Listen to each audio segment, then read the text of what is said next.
Olá, tudo bem com você? Faz cerca de 10 anos que eu tenho falado sobre o assunto do ecumenismo e mostrado como essas bandeiras ecológicas, ambientalistas, têm sido utilizadas para levar avante a causa não só ecumênica, mas também a ideia de que precisamos ter um descanso dominical para salvar o meio ambiente, para ajudar as famílias também a terem mais tempo, enfim. Eu tenho dito também que são ideias boas, naturalmente, só que o dia não é o correto. O dia da criação, nós sabemos muito bem, é o sábado.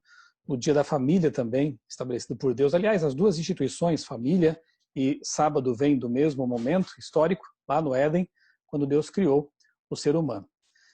E, curiosamente, ao longo desses 10 anos, esse assunto vem sido tratado, vem sido cada vez mais tratado com intensidade, até que finalmente, quando o Papa Francisco foi nomeado, ele então passou a levantar o discurso, né, a bandeira ecumênica, inclusive publicando em 2015 uma encíclica totalmente dedicada a esse assunto, a Laudato Si. Também já tratei disso em meus blogs, Criacionismo e Outra Leitura.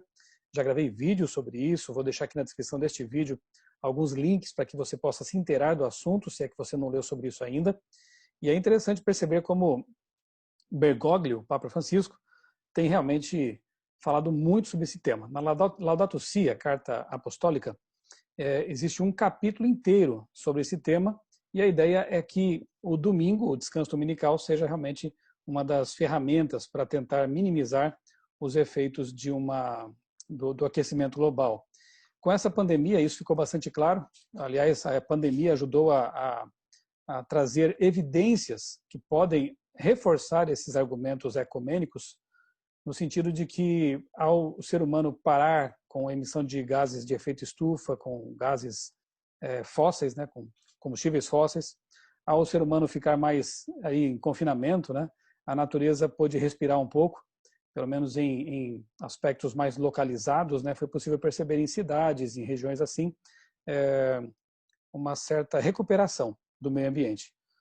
Claro que após a pandemia, depois que passarmos essa fase de quarentena, de lockdowns, haverá uma necessidade de um trabalho, de bastante trabalho para recuperarmos a economia que está capengando e vai ficar cada vez mais fragilizada. Então vai ser necessário trabalhar, produzir, só que ao mesmo tempo estaremos aí diante de um paradoxo, que é o de termos um tempo para que a natureza possa se recuperar dessas agressões. E é nesse ponto que entra, mais uma vez, a proposta do descanso dominical, que aparentemente será realmente uma solução para esse dilema. Hoje eu li no site do Vatican News, o site de notícias do Vaticano, uma notícia bastante interessante que só vem confirmar aquilo que vem sendo dito, que eu venho dizendo, né, ao longo de 10 anos, a respeito desse assunto. Eu quero compartilhar com você aqui minha tela para lermos juntos aqui essa notícia. Aqui está, então, Vatican News, é um site oficial de notícias católico do Vaticano, título: O Domingo do Clima para uma Igreja Sempre Mais Ativa. Veja que interessante aqui, ó. Sunday Climate é o nome da iniciativa que as igrejas da Grã-Bretanha e da Inglaterra, e da Irlanda, foram convidadas a participar por um ano, dando origem ao Domingo do Clima. O início está previsto para 6 de setembro de 2020, portanto daqui a poucos meses. O primeiro domingo do período litúrgico conhecido como Tempo da Criação. E como parte da iniciativa, cada igreja terá que cuidar de 3 aspectos. Só um detalhe aqui que já me chama a atenção, né?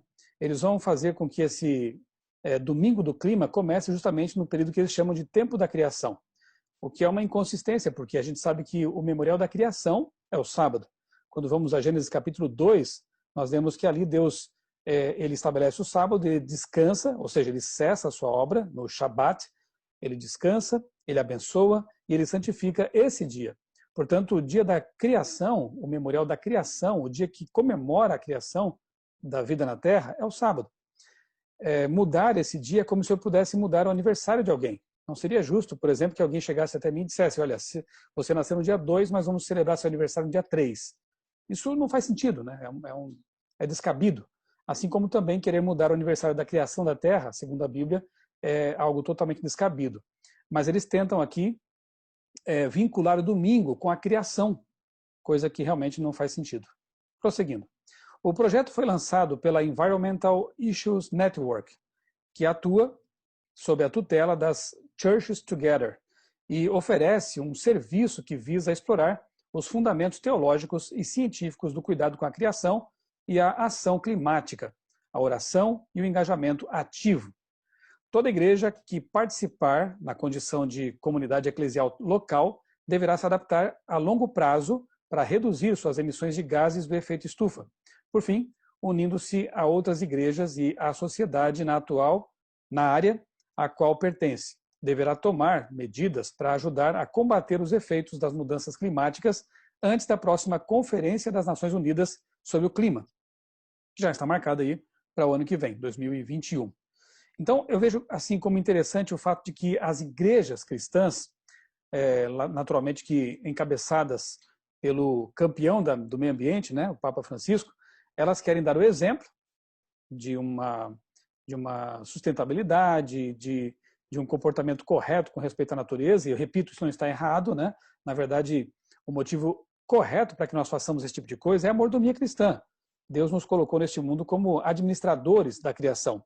Agora, eles querem tomar essas atitudes, essas posturas, assim, em benefício do clima, da Terra, olha só o que diz aqui o finalzinho do texto. Em vista de 5 de setembro de 2021, então diz assim, a campanha terá seu ápice no domingo, 5 de setembro de 2021, quando, durante o evento nacional, a Igreja compartilhará seus compromissos e rezará para que, após as negociações que serão realizadas em Glasgow, no decorrer dessa Conferência do Clima, em novembro de 2021, os líderes do mundo inteiro mostrem maior determinação e coragem para enfrentar a questão da mudança climática.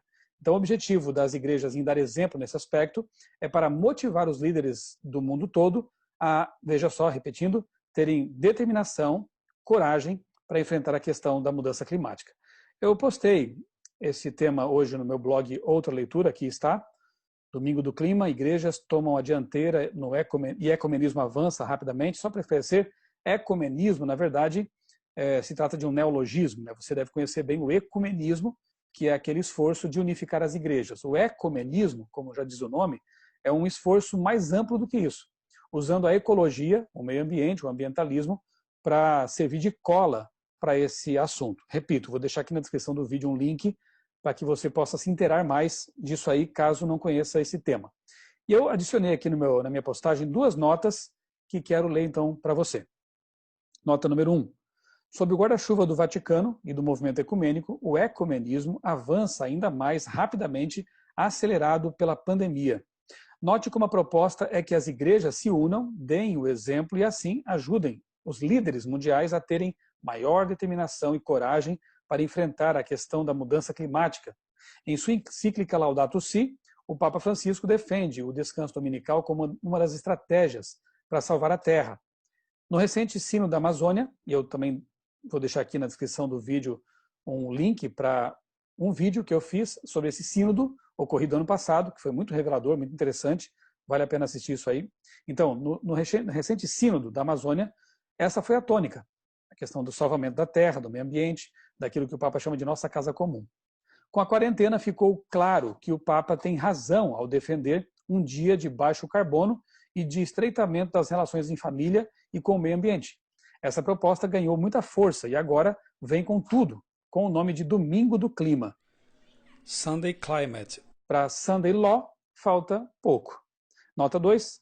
Desde 2008, venho chamando atenção para esse tema do ecumenismo, expressão cunhada pelo meu amigo pastor Sérgio Santelli, lá na época.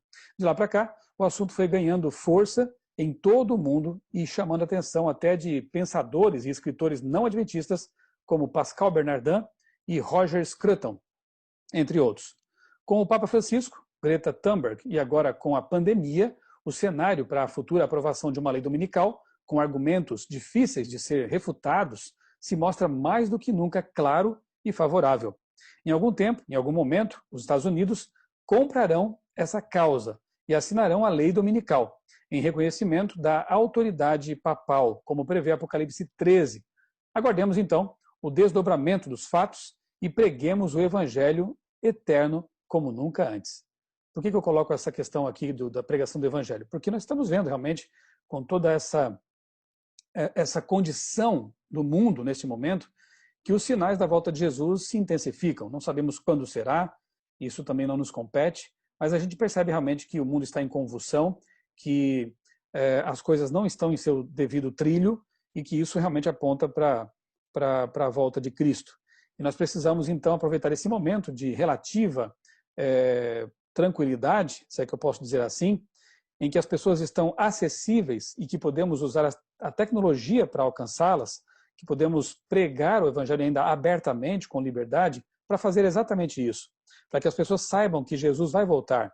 Para que as pessoas saibam que, apesar de o mundo estar aparentemente desmoronando com ódio, com falta de amor por parte das pessoas, com epidemias, rumores de guerras, terremotos e outras coisas mais que estão acontecendo, mas que porque os noticiários estão praticamente sequestrados pela pauta das manifestações antirracistas e por causa da pandemia, dá a impressão que outras coisas não estão acontecendo, mas estão acontecendo ao mesmo tempo, nesse exato momento. E nós precisamos, então, estar apercebidos no momento que estamos vivendo e, repito, aproveitar a liberdade que temos para pregar sobre a volta de Jesus, sobre o plano de salvação de Deus, sobre as verdades bíblicas que trazem paz ao coração e esperança de vida eterna. Que Deus nos ajude a perceber realmente esse momento e estar preparados para as coisas que virão aí no futuro. Aqueles que andam com Deus, de mãos dadas com Jesus e mantêm comunhão com Ele, não temem o futuro, não têm medo do que virá. Na verdade, se sentem felizes ao perceber que tudo está andando de acordo com o script profético. Tudo que Deus falou, que Jesus anunciou em suas palavras nos evangelhos, está se cumprindo. E é mais uma evidência de que a palavra de Deus é confiável e mais uma evidência de que a volta de Jesus se aproxima. Que Deus abençoe ricamente a sua vida, a sua família e a sua preparação para esse grande encontro na volta de Cristo. Um abraço.